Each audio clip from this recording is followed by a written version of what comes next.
welcome to the Heroes of Fantasy Football Podcast. What is going on, everyone? Welcome back to another episode of the Heroes of Fantasy Football Podcast. I'm joined tonight by Chris Felice. I'm your host, Matt High. Doing this during the Monday Night Football game. A lot of tilting going on for me, as usual. I'm starting to not enjoy Monday Night Football games because I keep having to have a ton of things happen. And it's a very stressful time. But Chris, how are we doing tonight? Doing good. Past week, I think I've done pretty well in fantasy. Monday night's kind of like determining for two leagues right now, so I'm waiting for those results to come in to figure out how it's gonna end up. But yeah, for the most part, I'm doing pretty good. Nothing too crazy. I hope everything works out for you, Matt. I really do.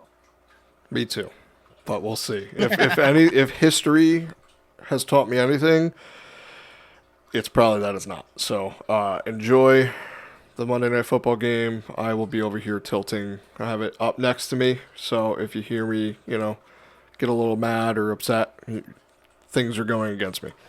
But as always, we are going to do our Monday Night Waiver show.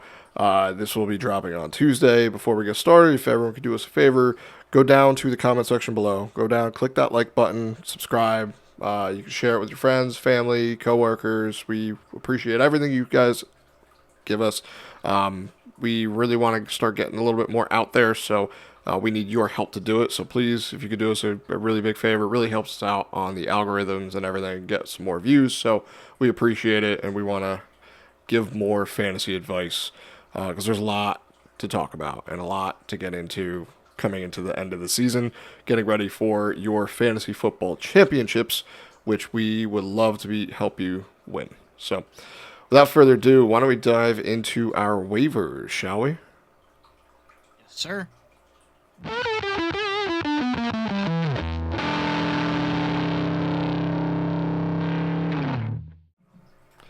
All right, so Week 10 waiver show. Week 10 buys. We have the Browns, Packers, Raiders, Seahawks, all on bye this week. So there's a lot of fantasy-relevant players that we're going to need to find replacements for, and some players we might want to, put a little stash on just because, favorable matchups coming up and get ahead of the game. So why don't we start with the quarterback position? As usual, we have the first guy here. He's probably one of my biggest spends this week if you are desperate. Let's say you had Jordan Love or Geno Smith and you need a quarterback replacement. I'm going to go with Justin Herbert. He's 44% rostered on Yahoo this week, gets the Tennessee Titans. Last week had a really good game, and he's had a decent couple games. He's putting together a pretty decent stretch.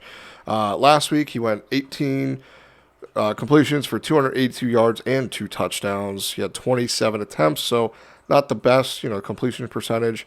But over the last 4 games, he's averaging about 33 pass attempts. So they came out and started really leaning on this passing game, which is refreshing. We all expected this just to be, a typical ground and pound game. We're going to just run the clock out, and it's going to be slow and boring, and it's been pretty good the past couple weeks. So let's say you had Geno Smith or Jordan Love. How much fab are you going to spend on Herbs over here? Probably. So this depends if I how confident I am in Jordan Love or Geno Smith. Personally, I think having Justin Herbert for a good portion of the remainder is a horrible idea. I think at most I'm spending $15 on him. At most, I think. I think that'd be good. I mean, he's on a good team. I think we all agree that the Chargers are a pretty good team right now. Quentin Johnson, they're all mostly healthy too. I mean, Quentin Johnson came back last week and did pretty well. So I'm knocking on wood. Oh yeah, please do, because otherwise he's gonna drop another pass. But I think he's been a lot better than I expected this season. We all kind of came in thinking Justin Herbert was going to be one of the biggest busts in fantasy just because it's not him. It's just the offense. The offensive mindset of this team is just run the ball. But as of late, we've been seeing them start, unleashing him a little bit. Similar to kind of like Joe Burrow when they kind of kept the reins on him and then finally were like, all right, forget it. We're just going to pass the ball. They've been doing pretty good with that. So I already know the next guy here you're not going to want for very good reason, but you got to bring him up because he had a decent game last week and he gets a pretty darn good matchup this week. In fact, top 4 quarterback matchup. So Daniel Jones going against the Carolina Panthers. This is the Germany game. We're playing in Munich, Germany, 9:30 a.m. Eastern Standard Time. So check your lineups. Make sure if you got those players, you need to set your lineup, make arrangements. But 20 completions for 174 yards and 2 touchdowns, 26 attempts last week. Also added 7 rush attempts for 54 yards and a touchdown on the ground. I see you shaking her head, but you could have lost there could be no one on waivers. You know, you could have had one of those quarterbacks that are on bye this week. You need somebody. You could be hurting. I think if there's any time you're going to be okay with starting Daniel Jones, this has to be it. The stars are aligning. He's not deserving of this. I want to set the precedent straight, okay? If you are in a super flex league and the league is very aggressive on quarterbacks and there is like nobody in free agency, it is okay. It is okay. Under every other circumstance, I urge you to do not try. He might have a career day, right? He might. I'm not saying he won't. But I know he finished the day pretty strong, but I also saw how that day started. 4 for 6, 0 yards and 1 touchdown. So I am not gonna, grain of salt. Be cautious. Find another good matchup, please. I'm begging you. Joe Flacco going against the Buffalo Bills defense or Daniel Jones, who is in a soft matchup. Oh my god, why? Like, this is a horror. Oh god. You could be in that situation. You could be unfortunate dude. and If have you're that situation. I gotta be honest with you guys. Okay, you're listening. If you're in that exact situation now, I am sorry. Like, you are, you're hoping for something to happen here. I guess Daniel Jones. Heard it. Chris likes Daniel Jones. I'm gonna clip it. You heard it. I'm gonna go. I'm just gonna go up, dying in oblivion, I guess. See you later, Chris. Next guy. Go to the next guy. Go to the next guy. We're gonna jump into Aaron Rodgers here.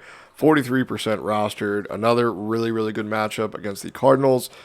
Last week he had 3 touchdowns, 211 yards on 22 completions, 32 attempts. Looked like they figured things out a little bit last week. We were kind of waiting for Devontae Adams and Aaron Rodgers to connect, and they started doing pretty well. And then Garrett Wilson, we saw his 2 touchdown catches. This team, it's those 2 and that's it. Breece Hall, Garrett Wilson, and Devontae Adams. You can throw in Tyler Conklin. We'll talk about him in a little bit, but I don't know. Like, are you confident in Aaron Rodgers at all? Like, maybe confidence is the wrong word, but yeah, I'm confident enough to put him as a stash, like just to kind of finish out the season, for like matchup purpose. Like, for instance, this week against the Cardinals, that's a fantastic matchup, right? No, we're not going to deny that. I feel like it's a little too early to trust Aaron Rodgers at the moment. I mean, everything around him, it spells that it should work. He should be putting up great numbers, but this season hasn't looked too great. So I'm a little hesitant. If you pick him up and you start him this week, like I'd understand why you would do it. I'm not gonna do it, but I'd understand why you would. I would start him over Daniel Jones if that's an option. Like, if that's what you're weighing right now, that's fine. But yeah, I understand like wanting to start. I mean, especially like you said, he had a fantastic week last week. It looked like things were clicking better. Stuff was like kind of like rolling. We would definitely need to see more of it, for me at least, to, I don't know, put him in. But like against the Cardinals, yeah, that's probably safe. That's probably okay.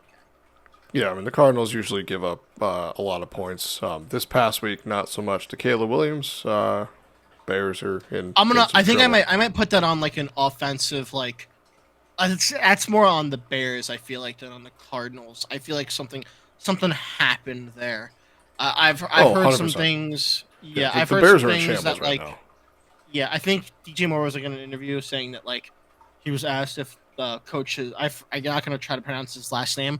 If Eberflus? if the yeah that if he had lost the locker room, and it's like I'd like to think no or something like that, which usually means yes that he has. So Yeah. I'm not gonna fault like I'm not gonna say it was the Cardinals that won. It was probably more of the Bears that didn't really kind of get it done. But I digress. I just want to know where the outrage is for DJ Moore leaving the field on a play while it was still happening. There was So yeah, outrage for Anthony Richardson tapping out on third down and then came back in to get a touchdown. so What's the excuse let's there? talk about that. Let's talk about that. I watched that clip. I didn't realize that it happened. To be quite honest with you, so let's talk about that really fast. So I watched the clip happen. He ran out of bounds after the play was done. And if you look at No, it it was still almost going looks like on. It was still going. well, It was no, still sorry. happening. Let me retrace that point. He ran out of bounds and then ran like off the field and then made like a left towards like some coaching staff or whatever, right? In some way, as if sorry, I think I was trying to say is as if he thought the play was done, right? I don't know what he thought what was going on. I almost said a bad word there because I couldn't believe I like saw that clip. But yeah, I could not believe what happened then. I believe he did get back in after that. I believe, right? Yeah, I mean, he played after. Yeah, I was just yeah. merely pointing out if we're benching I players was for really walking off the confused. fields. I think now he hasn't spoken about it at all. I'm willing to bet that there was some sort of miscommunication because it looked like from the clip. Unfortunately, it was a clip, so I couldn't see the whole transaction of what occurred. It looked as if he was supposed to come off the field after that play, and he just did it, thinking the play was done because he wasn't going to get the pass. Which, if that's the case, is probably still a horrible way of going about etiquette on the field, 100%. Or maybe he thought the play was something really fast and he didn't even bother looking back in that case, maybe.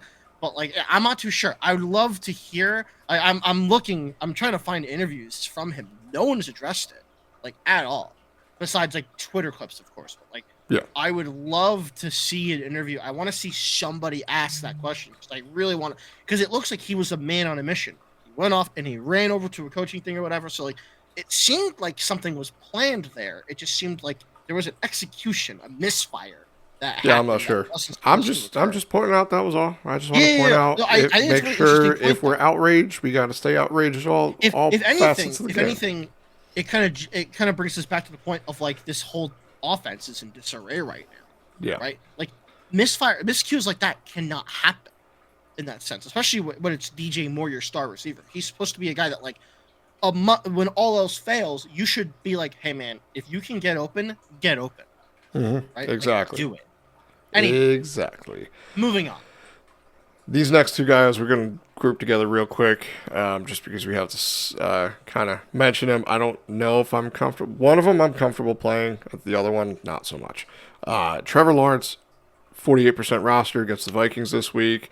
Had a really decent week this past week, but a lot of that was from the ground. He had a couple rushing touchdowns, which he's not the kind of quarterback that usually does that as much. So I think it's more of a fluky stat for him. Then we have Russell Wilson, who I think is actually, I may have preemptively written him off on my X account. I called him Justin Fields without legs. But I think, yeah, he didn't look good the first game until like the last couple drives. But still, I do think that he is unlocking something in this Pittsburgh Steelers offense that Justin Fields wasn't able to unlock. So I think he's a viable play for you this week, going against the Commanders, which we have to have a conversation about the Commanders' defense because they used to give up a ton to opposing wide receivers, and now it's like slim pickings. Yeah. No pun intended. But I think he's probably a safe bye week replacement for quarterback, as safe as you might be able to get. I think that Mike Tomlin's an excellent coach. He's going to be a Hall of Fame coach when he retires, and a lot of this offense and the way the players play for him, it really shows that he's an excellent, excellent coach. He can demand greatness from every player. I mean, he demanded greatness from Kenny Pickett, and he had a couple good games. And Kenny Pickett sucks. So I want to So first, before we get any further, Russell Wilson is definitely my pick over the two, 100%. I think safe bye week replacement for this week if you need him. I think that's very safe. Even though the Commanders' defense are kind of getting kind of adjusted, I guess, situated, whatever you want to call it, I still think that's safe. Going back to the Russell Wilson thing, I just want to quickly touch on it because I think it's really interesting and kind of like what's happening there in the Steelers camp. I think it's a really, really cool kind of like thought. I mean, I will say it does definitely suck for Justin Fields that this is happening in a sense, but if anything, this is just kind of like goes to show like how not only good like Mike Tomlin is, but like the structure that has been developed within the Steelers. Russell Wilson and Justin Fields are very much two completely different quarterbacks, and both have been successful. I mean, Justin Fields was red hot. I mean, where there is less passing with Justin Fields and more of this dual threat sort of thing, got a rush kind of thing going on, more relying on perhaps the defensive end. Russell Wilson is obviously a better passer. He's obviously has a lot more experience in such things. He wasn't on the Bears dying because of a line issue the entire his time of career there, so he had a lot more time to kind of adjust. I mean, yeah, now this it is passes down to Caleb Williams, who's struggling. exactly sorry, man, but yeah, it's one of those things where it's like it's two completely different types of quarterbacks, and I think Mike Tomlin. I understand like there was a lot of outrage when Justin Fields got sat, but I believe Mike Tomlin is doing the correct thing. Because originally Russell Wilson was the starter, then stuff happened. I believe it was injury. And Justin Fields came in and got him up to what was it? 4-2? Something like that, yeah. They Yeah. won a couple games, yeah. And he decided to put Russell Wilson in, and I respect it because there's a lot of leeway to kind of see, like, do you have this? I know we say dual threat quarterback as a quarterback that can pass and run, but like, you have a dual threat quarterback and two starting quarterbacks that you can literally change the game script, and the offense has it's incredibly run. The fact that it can adjust to two different play styles, I'm gonna have this like 100%. Like, I'd be terrified if I was with the rest of the league. The fact that he was able to pull this off. Like, I know, like, it's the Steelers, like, all in all, like, they're a good team, but they're not like, the like, oh my god, the demon, like, Kansas City or something like that. Like, that offense, like, flexibility is kind of insane. And I think it does, in a sense, it will help Justin Fields. He will probably find a fantastic home somewhere, and Russell Wilson is still making it big on that Denver Broncos contract. So really, it's a win-win all around for everybody. It's really just, a fun time. But yeah, I digress. Yep. My choice is Russell Wilson this week. I just wanted to say, I think it's really cool. I just wanted to point that out there. But yeah, I'm going to shut up now so we can get to our next portion here. Yeah, we're going to go to the running backs like Chris said. So Jaylen Warren and Trey Benson. Jaylen Warren is 42% rostered, going against the Commanders this week. Last week, 9 for 46 on the ground, 2 for 13 on 3 targets. Clear backup to Najee Harris, who looks decent. Doesn't look amazing, but looks decent. And Trey Benson got a little bit more work last week. 16% rostered, gets the Jets this week. He went 8 for 37 and a touchdown on the ground. And he had one really nice target, 18 yards in the receiving game. And he just looked really good. I mean, in that catch, he showed some of the things that people liked about him coming into this year and going to the draft process. He's a little bit twitchy, seemed to be working pretty good. And that one, it's a stash I drafted him in redraft this year early just because I figured it's another year. James Conner's older, and he can never, ever, ever finish a season. Has not done so in his entire career, finished a full season. So this is kind of one of those you expect it to happen. Get ahead of it now. Pick up Trey Benson for cheap. Should Connor go down, I think they're going to utilize him pretty heavily in the rush game as well as in the passing game. Something's off with the Cardinals as well. I know they just beat up on the Bears, but they haven't looked really good. You know what the Cardinals remind me of? They are the Ravens from playoffs. But this time, instead of like when it matters, they just randomly forget who they are and their whole identity. There's no reason really behind it. It's just like yeah, there's no reason. It's like a coin flip. You go into like it's a coin flip, but not 50-50. It's like 75-25, and that 25 is like, yeah, we're like gonna, I don't know, have Kyler Murray do 360s like he's playing Black Ops 6 or something like that. I don't know, something.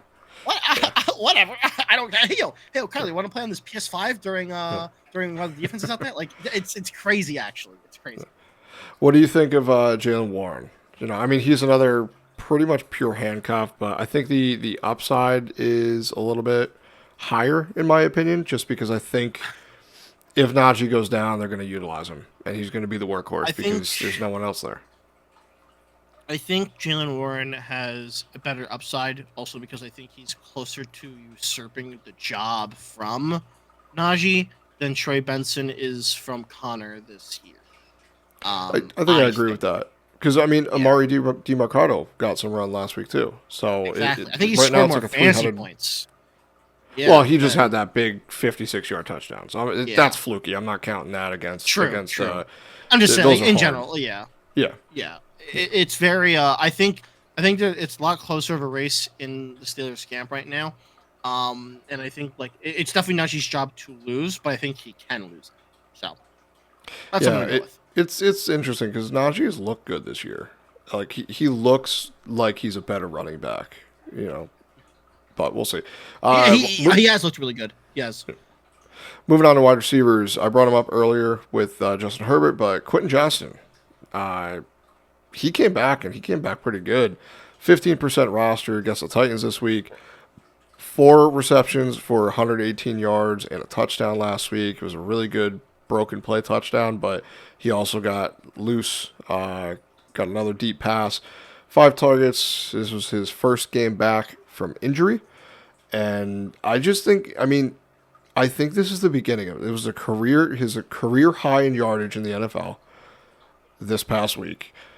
I don't know how healthy the Titans defense is. I know that they're a good defense, but, L'Jarius Sneed, I don't know if he's going to play again. He was out last week, and I think they're starting to unlock something on this offense through the passing game. So Ladd McConkey's been hit or miss, but he's been getting a little bit more work, more targets, and I think we finally have a decent pair of wide receivers on the Chargers that I think we can put some faith into every week. Are you buying into Quentin Johnston? I'm gonna be honest. A lot. If I buy into Quentin Johnston, it's actually gonna be based on what happens tomorrow. Tomorrow is obviously the end of the trade deadline. I have heard rumors that apparently the Chargers are like one of 2 teams that are contending for T. Higgins, which would obviously affect my decision on picking up Quentin Johnston. I don't think the Chargers should do that. I think they should continue to roll out with Ladd McConkey, Quentin Johnston, and Josh Palmer, and kind of go from there. Develop these young guys. Like, this could be a fantastic core. That's what they should do, right? And I don't think they'll just lose out because of it. I think they could be competitive with such a thing, right? If anything, focus on your running back game. I think J.K. Dobbins is fantastic, but the injury, history is there. And Gus Edwards is Gus Edwards, so we don't know how to talk about that. Yeah, he's on IR, so he's not going to do anything anyway. And exactly. I don't think he's coming back. Cavani Vidal is one of those you pick up and stash, but he's not getting the work, and exactly. It's kind of Justin Herbert and the passing and J.K. Dobbins with the passing game. I'm picking up QJ. I think if they don't trade for a wide receiver, I'll stash him. I'll pick him up. I'll slot him as my flex if I need to because of bye week, stuff like that. Like, this week. Christian Watson and Jaden Reed are out. DK Metcalf, Tyler Lockett, JSN is out. The Raiders are a non-factor. Cedric Tillman is out. That's a lot of guys, honestly. Like, if you're needing it this week, QJ, Lamakonki might be someone you have to rely on if you're struggling with the bias here. Yeah. Next few guys here, we're gonna group those together because they're on the same team. Adam Thielen is eligible to come off IR and start this week. I don't know if he will, but it's someone, Deontay Johnson was shipped off to Baltimore, so it opens some things up here. We saw Adam Thielen do very well with Bryce Young in the past. Last year he was just the killing only it. Bright spot. Yes. Yeah. He was the guy last year. We still haven't heard. Dave Canales, head coach of the Panthers, has not come out and announced a starter yet, but I kind of expect it to be Bryce Young. Give Andy Dalton another week to heal up after the sprained thumb from the car accident. Only 25% rostered. They got the Giants. Then we also have Xavier Legette, who is someone that's been getting a little bit more work and a red zone threat. 27% rostered. 4 targets, 33 yards, and a score. 4 receptions, 6 targets total last week. Someone I think we should be paying attention to. I think he's a sneaky ad, and I think he could pay off for fantasy managers. And should Andy Dalton become the starter again, I think that's a little bit better for him. But we were talking pre-show, and we kind of have a suspicion that maybe Bryce Young is going to figure things out a little bit, especially this week against our beloved New York Giants. Yeah, we both agreed that if there was a time for him to have a career day, it's probably against the Giants here with the subpar defense. I'm with you here. I think Legette is definitely the move here. We're picking up guys. I've actually heard Thielen might get traded. I don't know how valid that is. I doubt it coming off injury. Yeah. He might not be. If he was healthy, yeah, he would easily be one of the people traded. Definitely pick up Legette. Maybe pick up Thielen as a stash. That receiver room is very crowded right now and kind of inconsistent between Legette, Mingo. I'm gonna butcher this last name. Coker. Jalen Coker. Coker. I did get it right. Wow. Oh wow. Look at that. That's the first time I've ever done that before on the show. But yeah. So there's like 4 guys there. With the addition of Adam Thielen coming back. Definitely put him in as a stash. You can probably only do 1 on your roster, so pick one. I'm choosing Legette, but you can pick Thielen. I don't think that's the worst thing of all time. And just kind of feel it out. If 2 weeks in a row they have comparable numbers, throw them into your flex if you need it for bye weeks. Yeah, I'd be willing to go up to about 5% on for Fab for Legette if he was still out there. Thielen, I'd put a $0 bid on just to wait and see. Next pair of guys here, San Francisco 49ers wide receivers. This is the week that the notification came out today that Christian McCaffrey is practicing. So it puts a little bit of a damper on, I think, the passing game overall because now they're going to be able to utilize the run game a little bit more effectively. It's been a little bit – it's not that it hasn't been effective. It's just been getting split between a bunch of guys the past couple weeks. So I do think Christian McCaffrey coming back is going to do wonders for this offense. Brandon Ayuk is out. Debo came back. This offense, Brock Purdy and Kyle Shanahan are going to go to their strengths, and I think that Juwan Jennings is going to be a pretty big part of it. I mean, it's Juwan Jennings or Ricky Pearsall. Pearsall was a first-round pick this year. Missed the first couple games due to attempted armed robbery and got shot and everything. So coming back, it's good to see him back on the field. But Juwan Jennings, I think, is the play for me because he's done it. He has rapport with Brock Purdy. 50% rostered. But I think that's the play for me. Are you on the other side? Are you going Pearsall over Juwan Jennings or no? I am. Juwan Jennings did it once, had that fantastic game, never came close to it ever again. Well, it was like a 40-point game, so exactly. How often do you come back for next time he had like a 12-point game, which is serviceable. Serviceable flex. Yeah, it's a flex off the flex waiver though. That's kind of thing. That didn't happen too much though. When he had the chance to do it, you know, Ricky Pearsall, being the rookie, the first round pick, Ayuk is down. They'll probably, I imagine, maybe ease McCaffrey back in. I believe that Ricky Pearsall will usurp Juwan Jennings, become that second option there. I think I stashed him in a bunch of leagues, to be quite honest with you. Um, but beforehand, before the bye week. So I'm kind of like I took the bet already between Juwan Jennings and Ricky Pearsall, and I recommend that you guys. I would recommend Ricky Pearsall. I think that has a higher chance of going because of the draft capital they put on him. Uh, they got him in there already into the game. They clearly think that he can, in fact, do what needs to be done. Yeah, I'm gonna put my chips on Ricky Pearsall. all right. Demario Douglas is the last guy in the wide receiver position. I just want to mention, just because he got 9 targets this past week, 22% roster, gets the Bears, which the Bears defense is really hard to run on. Really hard to pass on. Usually you can run on him a little bit, as evidenced by this week.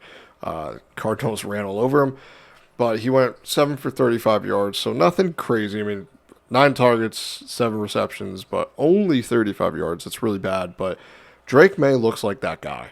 I don't know how much of that game you were able to catch this week, but he looked good, and I think this is going to be – he's going to tie onto someone. We're going to talk about his tight end next, but I think with the targets, I think he's going to be one of these serviceable guys. So I would be looking to pick him up to stash, because what do we typically see with rookie quarterbacks is it takes them a little bit of time, but when they hit, like if they're that guy, they're going to hit in their rookie year and start, especially the second half of the season. He sat for the first couple of weeks, so he's fresh. He's already looks ahead of a couple other quarterbacks in only a couple starts. So I'd be willing to, maybe not this week to flex Demario Douglas, but it's someone you definitely want to put on the end of your bench and just see what happens. Because if you can catch lightning in a bottle with him, I mean, he could be one of these flex players that you just set it and forget it. I completely agree. I mean, to your point about rookie quarterbacks coming into the second half, look at Bo Nix. It's happening right now to somebody else. So, I mean, like, it's definitely very, very possible. I agree. Stash this guy if you have the room, right? If you don't, yeah, sure, maybe I get it. But as Matt said, if you catch lightning in the bottle, I mean, like, we talk about league winners, and if this is the rapport, if this is the guy that ends up being the one, and Drake May continues to be that guy, you're gonna really hate when you get Amon-Ra St. Brown, because it happened before. It's we've already been here, so just be very careful about how you proceed. If you have the room, pick him up. All right, moving on to tight ends. We're actually going to talk about his teammate, Hunter Henry. 36% roster, gets the Houston Texans this week. 7 for 56 on 8 targets. It's going to be interesting how this works. Because Hunter Henry is just, he looks good. He's getting utilized.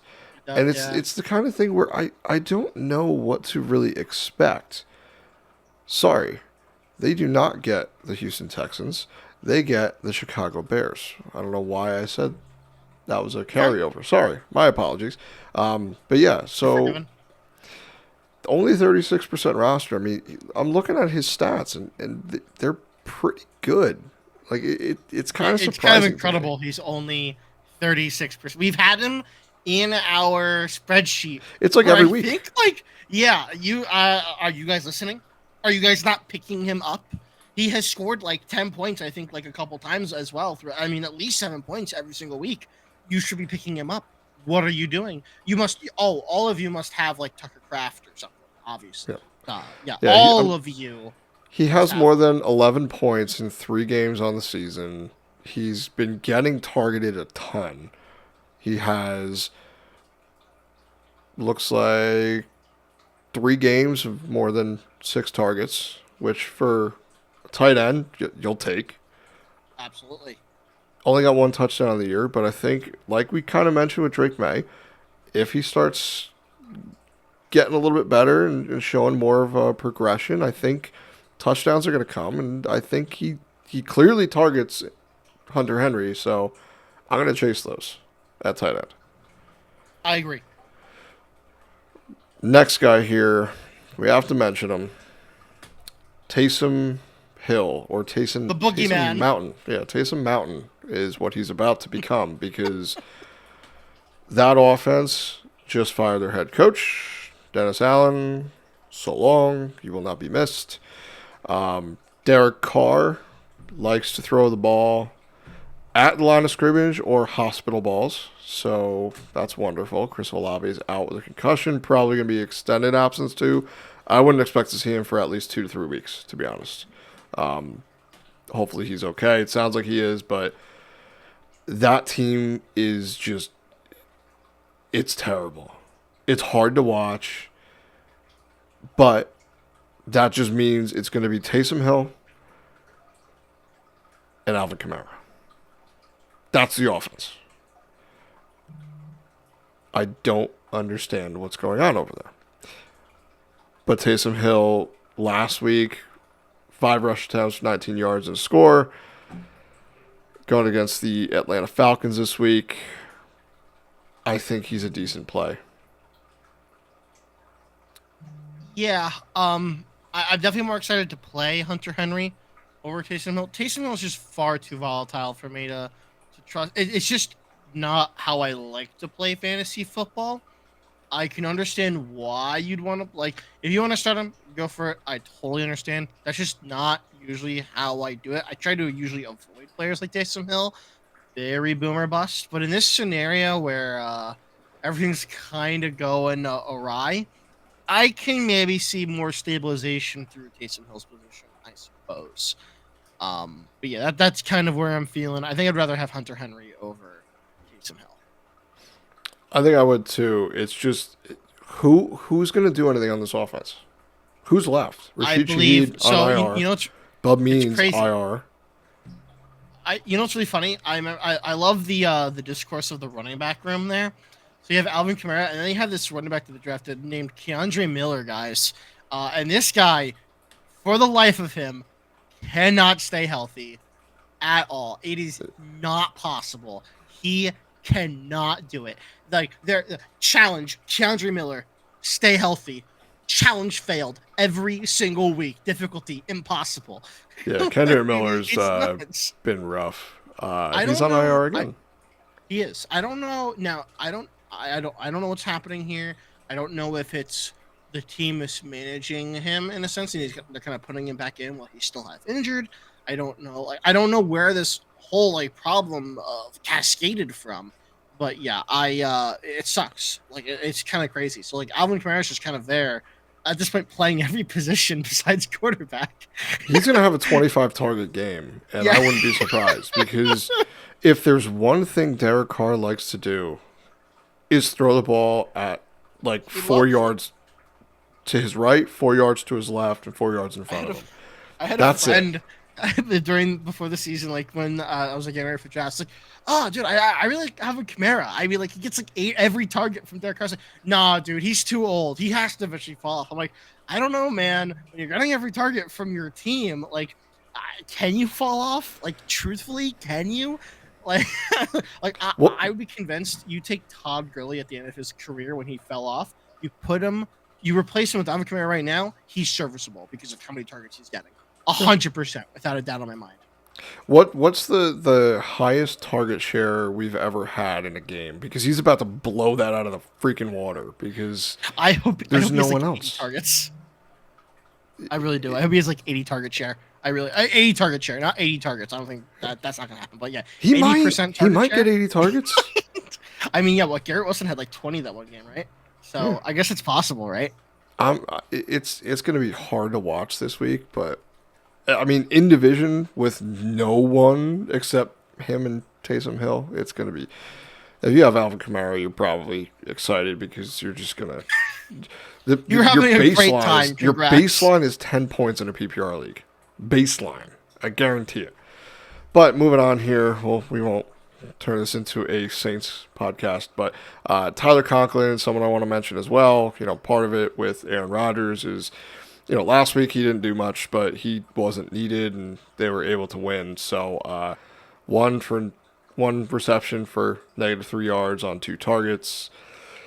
Not great, but it's tight end, so it should be expected. That's always the floor on a lot of these players. Only 19% rostered, but if this week, the Cardinals, they're not very good at covering the tight end, so I think this is a week where if you're desperate, you might be able to throw them in your lineup. Yeah, this is definitely a maybe for me. The addition of Devontae Adams makes this very hard to justify.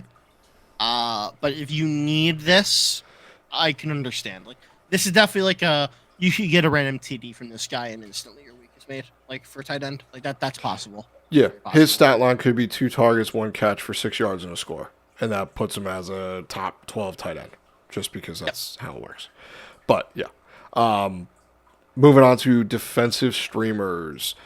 I think my favorite here is the Atlanta Falcons for obvious reasons. We won't hash that out again with the Saints. 9% rostered, go get them. They're going to be great against the Saints. The Giants against the Panthers. I wouldn't be too afraid to play the Panthers against the Giants because, again, the Giants' offense isn't really that good either. But the Giants' defense only 6% rostered. The Panthers just give up points. So it's not a terrible pickup, in my opinion. Are you kind of on that same trajectory, or? I'm gonna be honest. I'm a little afraid. We were saying it before that I think Bryce Young might have a career day against the Giants, so I might not pick. Like, there are times where there are certain matchups in terms of defense that I don't know. I wouldn't want to trust. This is one of them. I think for me at least. All right. And then the next one, we're going to go for the New England Patriots going against the Bears. 15% rostered. It's kind of self-explanatory. The Bears aren't really firing on all cylinders after the last 2 weeks. It seems like their offensive line is clearly still struggling. Just looking up to see how many sacks they got last week. You literally cannot do that. That's rude. That's actually so rude. The Cardinals got 6 sacks. The Cardinals. Yeah. The Cardinals got 6 sacks. 6 sacks against the Bears. So God, that's a pretty good baseline. Caleb Williams. That's a pretty good baseline for defense going against a team that's struggling. Their coach might get fired this week. After this week, if the Patriots win, Eberflus is gone. Right? Probably. We kind of agree with that. That's probably you can't lose. I mean, it should be. It should be, like, especially if it's true that he's lost the locker room. Like, should be gone.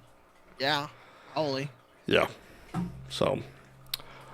But that's going to wrap things up for us this evening. Those are your waiver wire ads for this week. So we'll be back on Wednesday night for an episode. You'll get that in your inbox on Thursday, where we do our start sits. And we're also going to bring in some trade for, trade away candidates.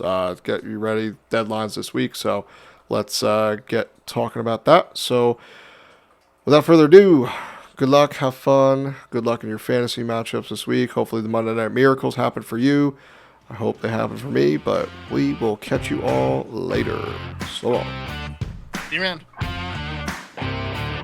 Thank you again for tuning in to another episode of the Heroes of Fantasy Football podcast. Follow us on Twitter at TheHeroesFF.